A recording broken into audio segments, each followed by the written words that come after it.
bagong local artist ang nagpahayag ng suporta sa muling pagpapasigla ng original Filipino music industry sa bansa.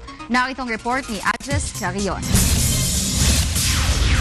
Tatlong pangarap na naman ang natupad sa kauna-unahang Dreams Get Real Search for the New OPM Star Talent Competition na isinagawa sa Teatrino Green Hills, San Juan, kamakailan.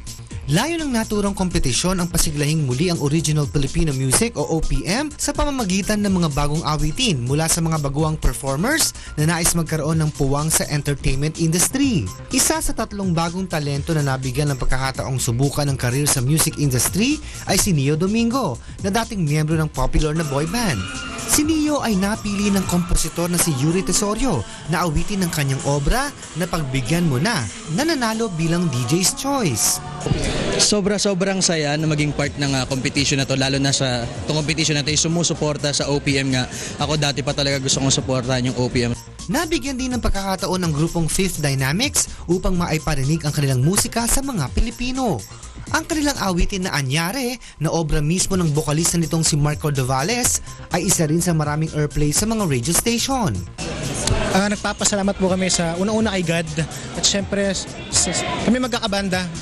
Maraming salamat guys sa ating tulungan, di ba? Teamwork natin. Maraming salamat. Kasama rin ang grupong JBK sa tatlong bagong aabangan sa industriya na umawit naman ng Anong Meron Ka ni Yuri Tesorio na tinanghal naman ng Critics' Choice Awardee na pinili mismo ng OPM icon na si Jim Paredes. Siyempre, we're very honored to, of course, offer and uphold OPM sa music industry since yun po yung gustong i-offer ng grupo.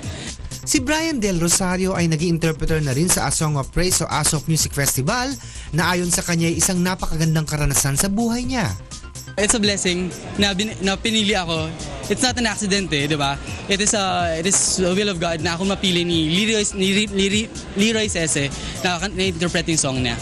Sobrang okay experience and yes, gusto kong umulit.